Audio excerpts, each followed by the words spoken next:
What's going on, everybody? This is Boss Hog RV back with another video. So today we're going to look at, they've released some news on EA College Football 25. It'll be my first reaction video on things they've released. That's what we're going to do today. This is June 26th.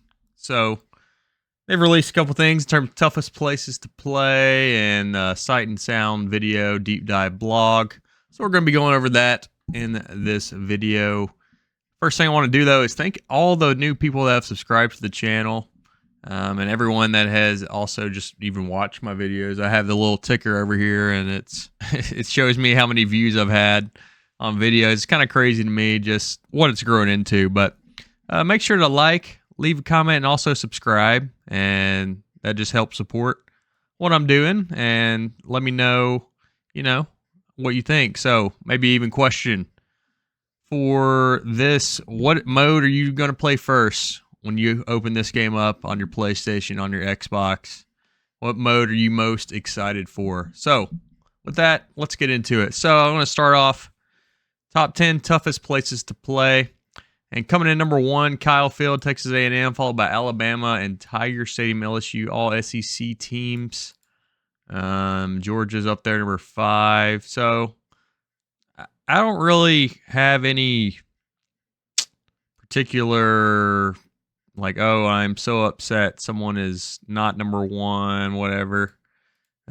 Razorback Stadium, Woo Pig, down here at 23. So what they did use to decide this, what the top 25 is, historical stats such as home winning percentage, home game attendance, active home winning streaks, and team prestige, and more. I figure, do you think they did some decibel levels of the stadium? So let's go back to Arkansas. I mean, last 10 years since the last game been rough.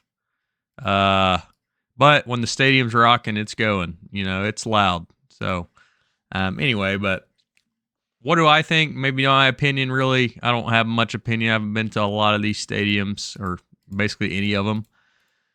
But to me, Tiger Stadium, LSU, probably number 1. A&M has a lot of fans, and that's part of it is home attendance, but they lose some games at Kyle Field, and like LSU, a night game there, even Alabama. I think Tennessee's pretty loud too. I thought they'd be up there higher maybe, but what do y'all think about this list? Do you really care, or do you care about taking Coastal Carolina all the way to the top and making them number 1 in your dynasty, So, I mean, in a dynasty, I think these change, so what does it really matter? So let's go look at the video now, the Sights and Sound Deep Dive video. All right, here we got the Sight and Sound Deep Dive video. I'm just going to run through this, give my comments as it's going, maybe pause here and there. So starting out with Alabama, let's see what it looks like. And welcome to the EA Sports College Football 25 Sights and Sounds Deep Dive. So a lot of details in this game, I can't imagine the amount of time it took to make all these intros, flyovers. Look, I mean, Kennesaw State has its own soundbite. I mean, I think the graphics are looking good.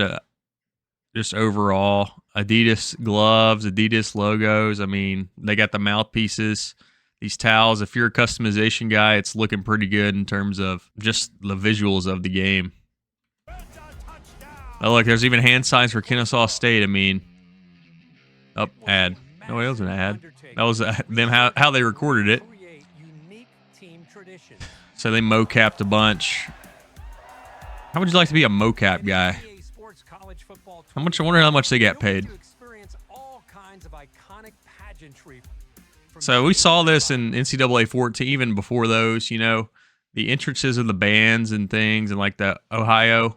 I think that's cool. Always cool to add, but when you get into play a bunch of games, are you really sitting there watching every single intro? Probably not. But I think having it is better. I mean, look at the scenery of Colorado with the mountains in the back. I just can't imagine I get why they took so much time. You know, they were supposed to come out last year, maybe it was rumored, or but I think with that extra year, they got all these details in and were able to really take over. Turnover celebrations.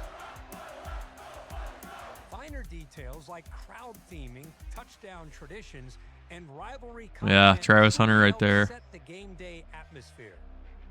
Players on some teams touch a sign for good luck on their way to the field. Cheerleaders and marching bands create human tunnels in classic formations during team intros. Oh yeah, Woo Pig. And pyrotechnics light up stadiums. We've got mascots on push-up boards, riding motorcycles, planting flags, and animals charging down the field. Ultimately, we know that each team comes in a different shape and size, and in EA Sports College Football 25, you can experience them all. Aside from the action on the field, we all know what truly makes college football so electrifying: the fans. Yep. That's the difference between NFL and college to me. There's different chants, the marching bands, the crowd's into it. It feels like more at a college game, especially if you've been to a high-level game.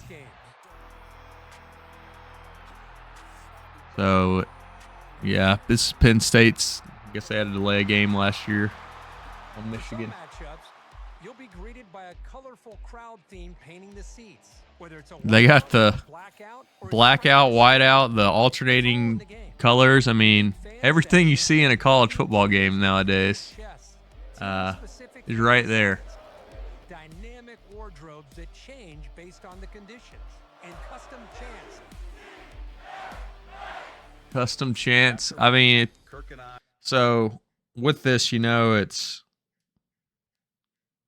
pretty amazing. And like I've been saying, that they got chants from everywhere, basically. So, like I said, what happens is, you know, in the past, you play a road game, you might watch the intro one time, you might watch the Buffalo run in from Colorado. But outside that, really, you know, when you played a road game, like, okay, the big schools at Alabama, at LSU, in the past, they're just loud, you know, but they're all the same loud. And then the play art shakes, all that kind of stuff adds to it. But it's just, was basically just the crowd they were just loud, right? Now that they added in a bunch of chants from the fans, the marching band songs, even more, I just think every single time you load up on the road somewhere, it's going to be unique, and you're going to learn even more about these smaller colleges, the bigger colleges as well. Just and basically every game you can look forward to is a unique experience. You might find that some places, you know, you don't like to go in them as much. And, yeah, I just think it's really cool how they did that. Joint recordings, it is an incredibly detailed process. He wasn't kidding. We spent hundreds of hours laying down commentary for every game scenario you can imagine. It's a pick two to win the game in overtime. The broadcast. So, obviously, broadcast guys, David Pollack and Reese Davis. You hear they had two different teams. I mean, they had to record a lot of lines. They probably put so many hours themselves. So that's pretty much the video. I think, like I've said, it looks amazing. If the game, I played Madden a little bit the last few years, if it pretty much plays like that, I think this game's going to be amazing. There's only so much you can do gameplay wise, I guess, but it's like I said, it has the college football atmosphere and what you see on Saturdays in college football. So what I've heard, you know, pre-order the deluxe edition, right? Get 3-day early access. It says pre-order by July 16th. What it turns out, the game, what I've seen, comes out July 15th at 3 p.m. So Monday, get home from work after your 8 to 5, your 9 to 5, whatever, or you're just home all day, you took off, you can play it on July 15th. So I thought that was something to point out. That just got me, it's just that much closer to the game being out, you know? All right, so now let's just look at this blog of this Sights and Sounds Deep Dive. I haven't looked at this yet. See if there's any other notes you want to add. Yeah, he basically said that 134 schools confirmed. Sights and sounds. This all starts when you're running out of the tunnel. Zombie Nation. I mean, having even just these specific songs, I think Darude Sandstorm's in at South Carolina. That's going to be cool. I don't think Enter Sandman's in Virginia Tech. That's kind of a bummer, but going to be cool. If you're down the field with them, there's nothing like it. We want to make sure you can experience the same feeling these players have when you're walking out as your favorite team. Gameplay traditions, all kinds of runouts. It's going to be just the visual aspects and the outside of the gameplay is going to be amazing to experience once you open the game. They built a ramp for the hill in Clemson because they run down the hill when they come out. Oh, here's the stunt actors. Let me know their salary. I'll come be a stunt actor. Yeah. Georgia, Boston College, Louisiana, Lafayette, Florida State each have tear through banners when they entered. So that's just explaining how they made it. They went to Gainesville. For the Gator song, we traveled to Gainesville to get an exact scan of the Gator statue. The players tap on the way from the locker room to the field. We also created a prop with this exact height to mocap, tapping the Gator head, then walking down the tunnel to the swamp sign overhead. This is what they had to do to get it as good as it can. So I wonder if this is like a one-time feat and they can just replicate it in future games, maybe just work on gameplay. It just kind of seems they're going all in. I mean, that's outside on visuals and stuff. Going forward in future years, what are you really adding? Maybe if there's new traditions or something, but that should be easy enough to do. They already have 99% of everything. And Arkansas State has a fountain. So they went up there and got that at Arkansas State. Mascots are one of the most fun aspects. Variety of detail. The mascots look better than they did in 14. 50 total mascots in the game, 40 team mascots and 10 real animals. So I guess everyone doesn't have a mascot, but 50 kind of seems like a low number with 40 of the dress-up guys. So that might be kind of sad to see. For the mascots, we needed a lot of internal research for each one. Texas Hook'em had Follow Me Eyes. The team worked to get that same level of practical effect in the game. Mascots such as Stanford Tree that change every year, or even animal mascots that grew over time, such as Ralphie from Colorado. We did adjustments on her as she aged into her reins. Have the OU logo painted on their hooves.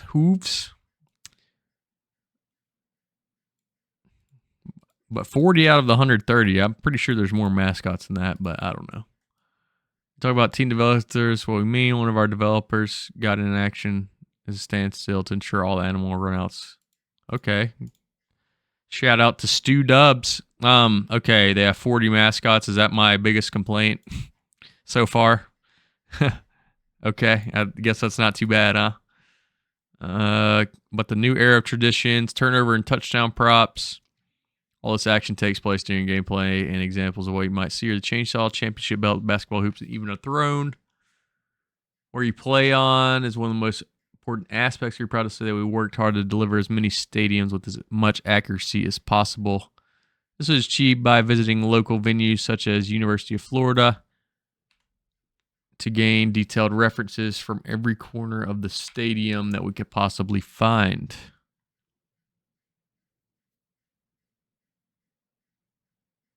Schools that are further away, so Colorado. Over 80 schools responded to reference materials, providing an average of 1,000 photos each. Man, so someone had to design it, basically probably paint all these things. I don't know how it works, I guess, but plan to update stadiums post-launch to receive new architecture and design from schools so they're going to keep the game updated too. I mean, like I said, this is like past games. You got to wait till next year to get the new jersey. You got to buy a DLC pack. You got to wait till next year to get maybe a player you like on the default roster is now better. He's a breakout freshman. He's 68 overall at the beginning, but now he's 82 overall. they're going to update that, and not really going to help your dynasties if you got them going, but does it really matter on dynasties? Not really. Team uses a special stadium toolkit that allows to develop all the essential structures for a stadium in record time. Things like tunnels, stairs, and stands are crucial. Okay. Okay, cool design. Credit to these guys. I wish I knew how to do that stuff. Suit up in your favorite uniform. Real world uniforms are made with countless variations of cloth materials, stitching patterns, colors, patches, stripes, logos, and names and numbers. So now the artists, they got a new tool set. All 134 schools. Nice. The crowd, the band, so the soundscape. I guess it's all about sound, crowd noise. So they worked with ESPN, got the crowd noise, the sound data.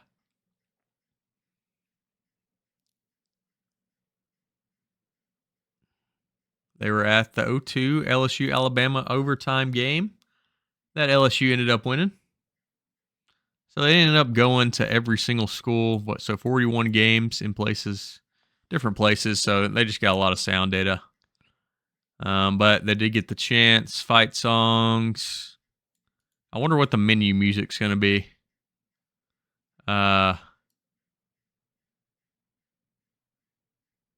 Okay.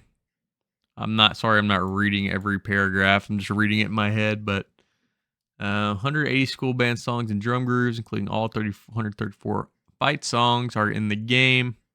11 days. Yep. It's all good stuff. All good stuff. Crowd themes. Wonder how this is going to work. Because is every game going to be a whiteout, or is every game going to be a stripe out? Dynamic atmosphere. New feature to help bring more authenticity into the game revolves around attendance levels in the stadium. Help paint a better picture.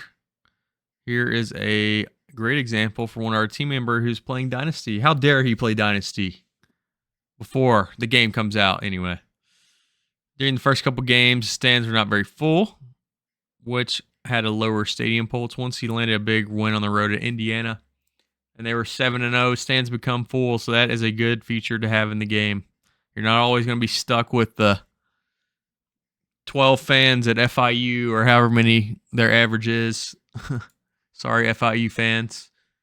But in the season, with 10-1 record, finishing in the top 25 home games would result in a sellout crowds, and the home field advantage pulse meter was now rocking high on the way to the conference championship. So, are you telling me I go 10-1, I'm in the top 25, all the fans, I'm going to be a top 25 school?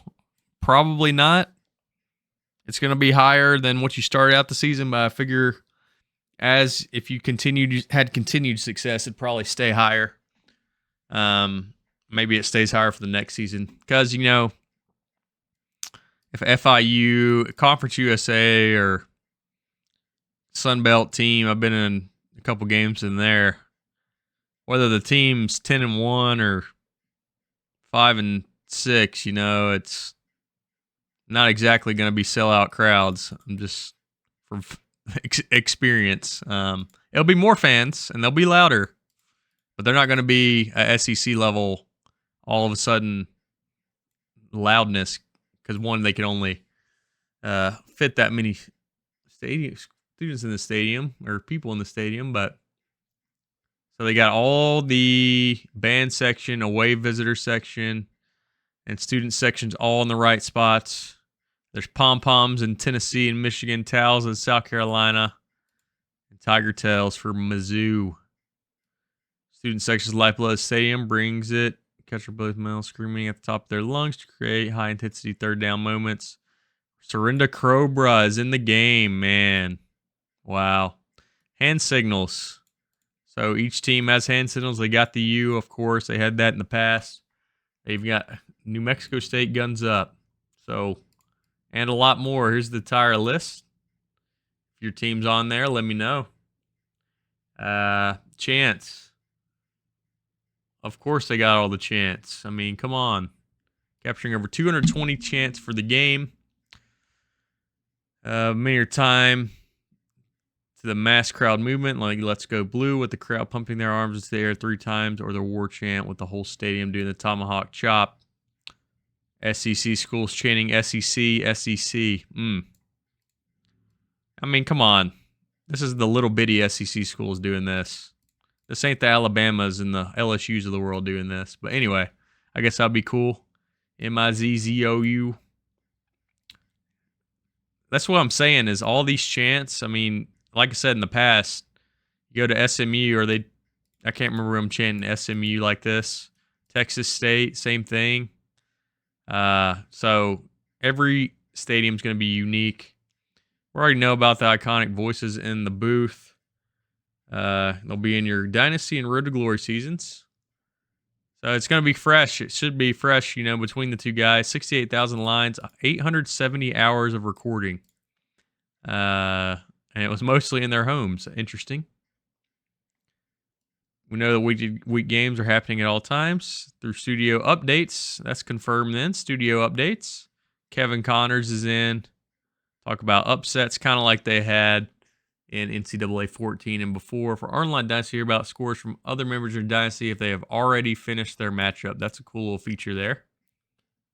Used to before, I think it wouldn't show anything. Championship celebration. I wonder if they're always the same every time you win the national championship. But, yeah, I mean, that'll be cool.